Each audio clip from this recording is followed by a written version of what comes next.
Mashaile. A very good afternoon to you, Mr. Mashaile. Thanks very much for your time. We got to get a glimpse of what life is sometimes like for an undercover agent, and this time someone with 14 years of undercover experience. Just your thoughts about his testimony overall. Good afternoon, Vuyo, and compliments to you and your team. And sorry for my hoarse voice as a result of flu. A very explosive testimony, very well curated, very well delivered, and very convincing, given the line and the timeline of events and the relevant date stamps. And in towards the conclusion of the evidence, hearing the minister being recorded or being engaged in a conversation that speaks to the issue of forcing this individual to deliver the statement that would be used in the advantage of the minister. And quickly, Vuyo, I picked up a number of charges if they were to be criminal. If they were to be criminal, we would be indicating that there is a serious case for defeating the ends of justice and also intimidation amongst the two criminal charges that can be laid. Very scary, very real, very burying to the minister in terms of what he presented to the ad hoc committee as well as the commission. It certainly will sink the minister, but again, this is on the account of witness, in other words, what he put before the commission. Of course, the minister will get an opportunity at a later stage to speak to the allegations that have been leveled against him, which, among other things, suggests one, desperation on his part, but also, as you say, his minister's inclination on the account of witness E, again, to want him to even mislead the commission is quite a disturbing testimony. Vuyo, very clear criminal intentions as per the evidence that is being led and as per the sequence of events, and also the strategy and tactics applied by the minister, given the testimony, using the various telephones of various individuals, obviously applying the tactic of plausible deniability, so that I should not be associated with the process.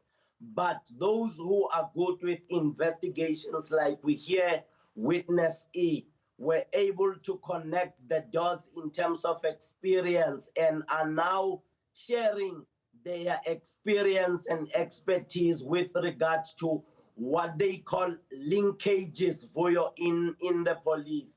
They link. You go to the whiteboard, you draw a center, you put a name, and you put outflowing dots or arrows that would then be used to link one and all in the matter at hand, and also to ensure that you are able to explain to the court of law how do you arrive at linking a particular person A with the various crimes that he's being accused of. In this particular instance, how do you link the minister with all of the accusations that have been put forward by General Nkamkwanas?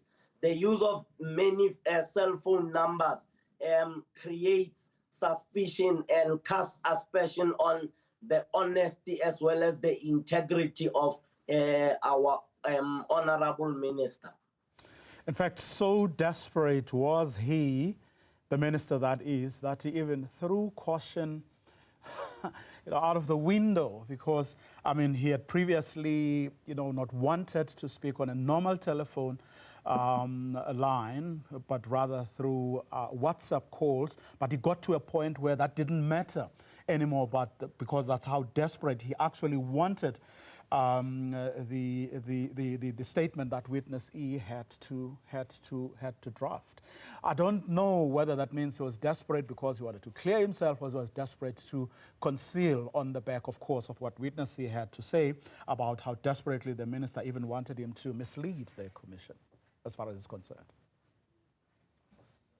Boyo, my brother, the fact that you want the witness to tell untruths to the commission, which has a lot of investment in terms of finance and in terms of the interest of the people of South Africa, public interest in pursuit of the justice that we are looking for, so that you can then be able to use what comes out of the commission to ensure that there is no future interference in the operations of the police, and for us we the people to benefit from a free and clean policing system that is not interfered with.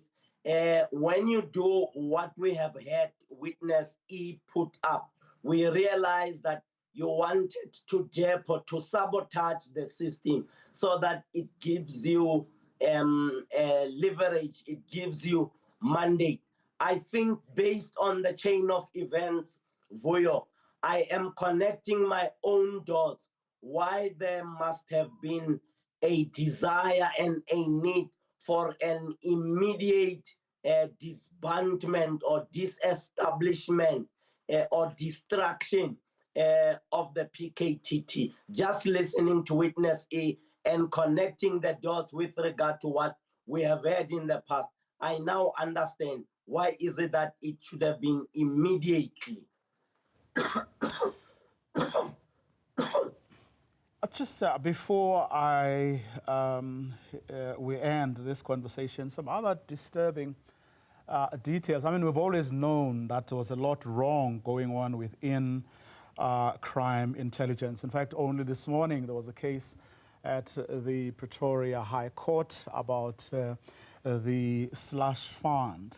But disturbing details about how, I mean, allegations about purchasing of unlicensed firearms to clearly commit crimes. Vuyo, I am not surprised. I am not disturbed.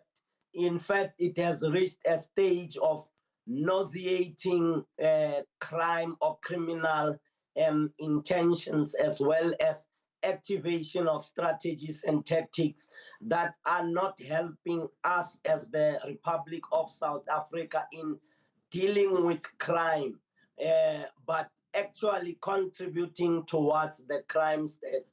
I am assuming that in the event that General Nkankam Kwanazi failed or did not raise this matter in the form of the press conference, maybe we would have thought that Mr. Ngengwa, or the gentleman who's convicted for the murder of Cindy Somagata, we would have thought that was just a random hitman eliminating that individual. But for the involvement of police, particularly crime intelligence, it's not only disturbing, it is nauseating.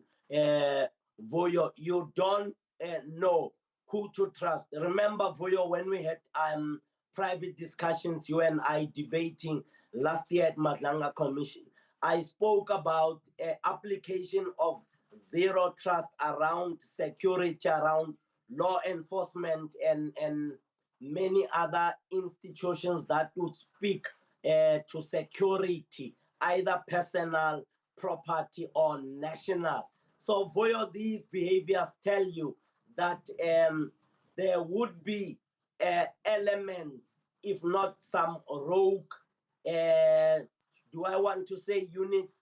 There would be rogue task, smolanyana, evil task teams that would commit crime and hide behind the color and the uniform that is blue. For all intents and purposes known to the perpetrators.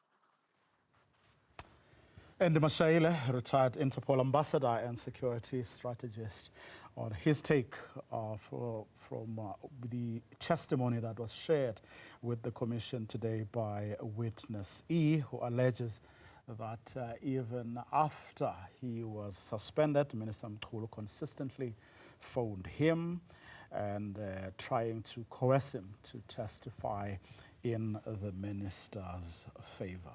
That, of course, testimony continues tomorrow morning from 9:30, and as usual, we'll be carrying it live here on Newzroom Afrika channel 4.